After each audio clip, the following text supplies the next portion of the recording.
I'm NCX and this is my review of the Crossover 434K, which uses a 38x40x2160 43-inch semi-glossy LG AH-IPS panel. This is the table of contents, so make sure to enable annotations so that you can click on the different boxes to jump to different sections of this review.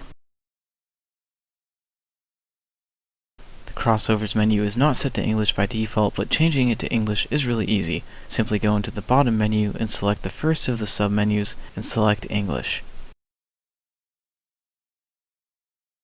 The 434K comes with a DisplayPort cable, 3.5mm audio cable, and a power brick. It has one DisplayPort, dual-link DVI, HDMI 2.0, VGA, and 3.5mm audio input. It can only display 38x40x2160 at 60Hz over DisplayPort 1.2 and HDMI 2.0. The Crossover's included stand, which consists of two silver plastic feet, must be screwed into each side of the panel, and are pretty sturdy, as is the casing. The side and top parts of the bezel are made of glossy black plastic, which reduces the perceived black depth, while the bottom vertical portion of the bezel is made of silver plastic, which enhances the perceived black depth of dark content when displayed in the bottom of the screen.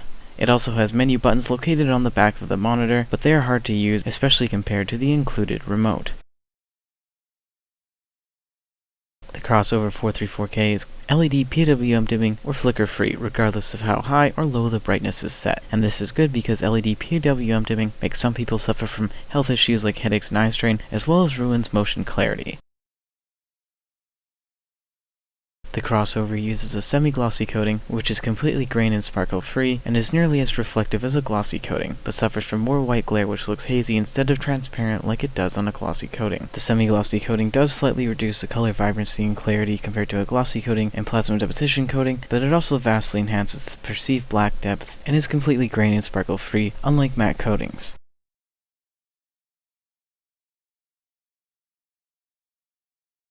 The Crossover 434K has 4 response time settings, which are the off, low, middle, and high, and it comes preset to off, which is good since the off setting is the best setting along with the low setting. All of the response time settings suffer from both transparent and dark overshoot ghosting, which are transparent and dark glows or shields which form around moving objects, but the overshoot is kept to a minimum when using the off and low response time settings. The 434K is a bit slower than the majority of smaller AHVA, IPS, and PLS panels, but this is normal for large LCDs or large TVs. The Crossover does suffer from a bit of color streaking and smearing, which can be slightly reduced by increasing the overdrive from off to normal, but doing so also increases the amount of overshoot ghosting.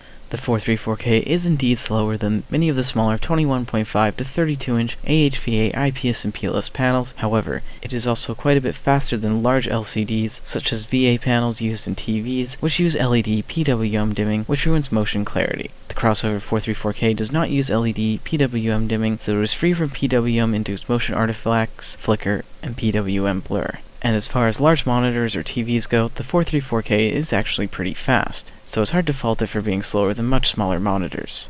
Keep in mind that the 434K uses a 60Hz panel which suffers from traditional LCD sample and hold blur, so don't expect its 4K resolution to vastly increase motion clarity and sharpness compared to a lower resolution panel. Those with powerful AMD graphics cards can enable the 434K's FreeSync feature, which eliminates screen tearing and the lag and stutter uneven frame rates provide. The 434K has a 42 to 60Hz FreeSync range, which means that the FreeSync feature can only eliminate screen tearing, lag, and stutter when the graphics card is outputting 42 to 60 frames per second at 4K. It might be possible to increase the FreeSync range if one follows the instructions in the FreeSync modifying thread linked to in the video description.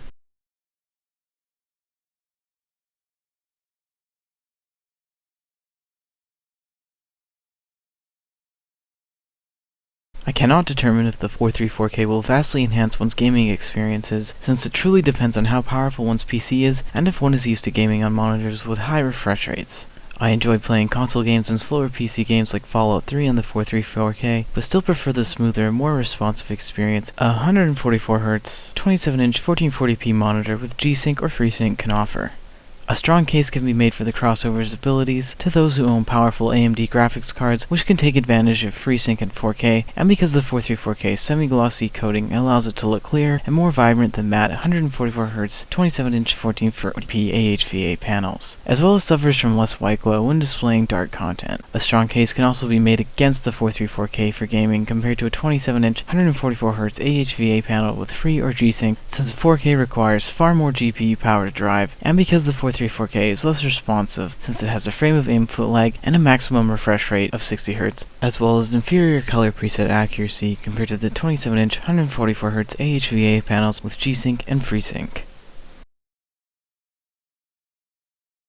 The crossover 434K's brightness is preset to 50, which measures around 210 CDM squared, which is very bright. The measured contrast is very poor, especially since it is nearly 50% lower than the claimed contrast of 1200 to 1. However, the perceived contrast is actually extremely good, thanks to the semi-glossy coating and lack of white IPS glow compared to most AHVA, IPS, and PLS panels when displaying dark content. The crossover's brightness range makes it suitable for all lighting conditions except for lightless rooms due to the low contrast and slightly high minimum brightness of 76 CDM squared. Fortunately, bias lighting can be used in dimmer rooms to negate the need for reflection-inducing room lights and vastly increase the perceived black depth. I recommend putting a lamp behind the display with a 2600 lumen Philips 6500K or daylight CFL light. The crossover 434K is preset to the standard mode, but also has a game, movie, and photo mode. Only the standard mode provides decent results, but only once the color temperature is changed from user to normal. The crossover's color presets are mediocre since it is way too bright and suffers from an obvious violet dominance. The preset gamma tries to match an sRGB gamma curve and mostly succeeds. Colors are nearly as vibrant and punchy as they should be without being oversaturated, and details in dark scenes are easy to see without being washed out or too dark. The 434K's main issue is its violet color dominance, but it can be reduced significantly by changing the color temperature from user to normal, but doing so locks the red, green, and blue controls. Despite the low measured contrast, black does not look grayish thanks to the semi-glossy coating and lack of IPS glow when viewing dark content. The measured contrast is only really an issue when the monitor is viewed from very close distances in a dark room when the crossover's brightness is set fairly high. If I did not own a colorimeter, I would not know that the contrast is so low, since the 434K's perceived black depth and lack of glow are superior to that of the majority of AHVA, IPS, PLS, TN, and even VA panels I have reviewed.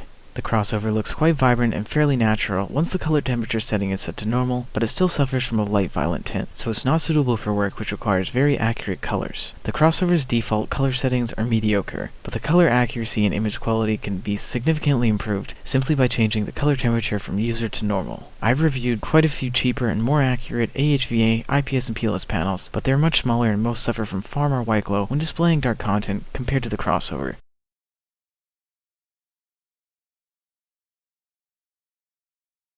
The crossover 434K semi-glossy coating prevents it from matching the color vibrancy and clarity of a glossy coating and a monitor with plasma deposition coating, but the 434K also has more accurate colors than the glossy crossover 2720 MDP and Wasabi Mango UHD 277 Universal used in comparisons throughout this review. So while the 434K does not look quite as vibrant, it does have more accurate and more neutral colors compared to the crossover 2720 MDP and Wasabi Mango UHD 277 Universal, since both suffer from a green tint before and after calibration, while the 434K is neutral. When the lights are off, the 434K looks amazing since it is free from the grain and sparkle matte coatings suffer from, has very accurate, neutral, and vibrant colors. The semi-glossy coating and lack of white glow prevents the 434K's very low contrast from making black look gray and dark scenes look washed out when set up with ideal lighting conditions. The 434K looks best when used in a dark room with only a single but bright bias light as a light source in order to eliminate reflections as well as vastly increase the perceived black depth. The crossover 434K is the best looking monitor I have reviewed, along with the BenQ BL3201PH or PT, since both have very accurate and appropriately vibrant colors, wide viewing angles, minimum white glow when viewing dark content, and both are free from vibrancy and accuracy reducing gamma shift, which TN and VA panels suffer from. I slightly prefer the 434K since its semi-glossy coating gives it a slight clarity and vibrancy edge over the BenQ BL3201PH or PT's matte coating when displaying content with white and light colors.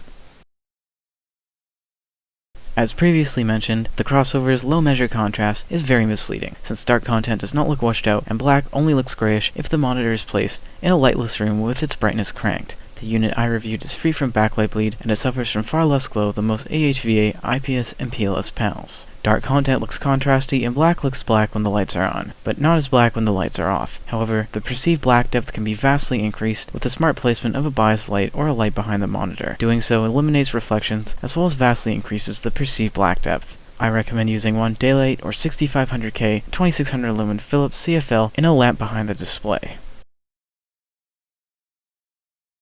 The crossover's uniformity compensation feature is supposed to even out the color and brightness uniformity, but it raises the black level and reduces the contrast ratio instead of providing superior uniformity results. Turning on the uniformity compensation feature is pointless, especially in the case of my unit which has excellent measured and perceived brightness, color, and black uniformity. In fact, the 434K surprisingly has better color, brightness, and black uniformity than many of the smaller 24 to 27 inch monitors I have reviewed.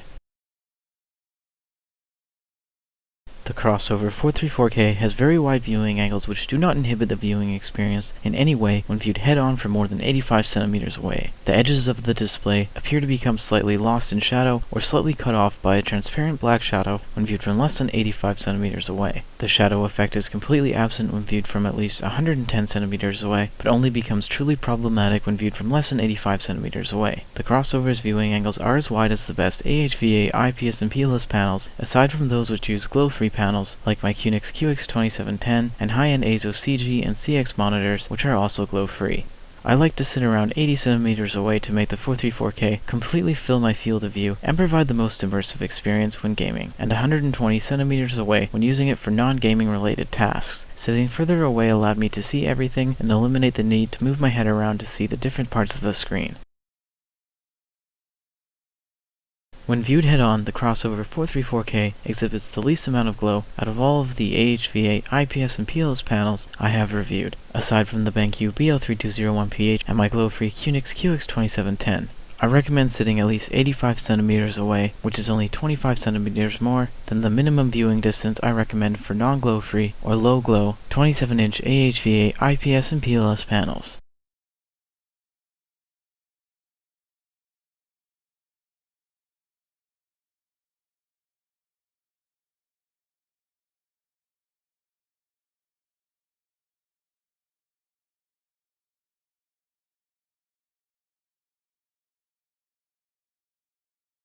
"4K is a gimmick for gaming. Why? Because LCD panels suffer from sample and hold motion blur, and all of the 4K monitors are 60 Hz. Higher refresh rates reduce LCD sample and hold blur, but it will likely be a year before 75 Hz 4K monitors are available, and probably 2 years before we see 4K monitors with refresh rates of 100 Hz and higher. Most LCD TVs have forms of motion compensation, but they are disabled when the PC and game modes, which reduce input lag and provide 444 support, which is required to display text in certain colors properly. Screen tearing further hampers the monitor's ability to benefit from 4K, but it can be avoided by enabling lag and stutter-inducing VSync, as will lag and stutter-free AMD Free and NVIDIA G-Sync.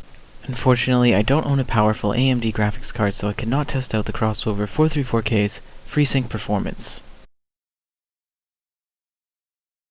38x40x2160 at 43 inches is fantastic for desktop use since it provides lots of pixel real estate which can be used to multitask with 2 to 4 internet browser windows open beside each other, or the internet along with Microsoft Word, PowerPoint, Windows Explorer, and music playback programs, or whatever else one wants to use. 4K at 43 inches greatly benefits any task which requires lots of pixel real estate, since the native size of text is quite pleasing at 43 inches compared to 4K monitors under 32 inches which have tiny text, which often looks awful when upscaled to legible sizes. I use Windows 7 and did not have any issues with text legibility, but barely needed to upscale text to match my preferences. I found myself moving my head around frequently in all directions when using the crossover 434K as a monitor, as well as having to resize windows constantly to make use of the 4K resolution. For these reasons, I prefer using two 27-inch 2560x1440 monitors, since less window resizing is required to make use of the pixel real estate, and because I don't have to move my head around as much to see both monitors when viewing them from around 60 centimeters or 2 feet away.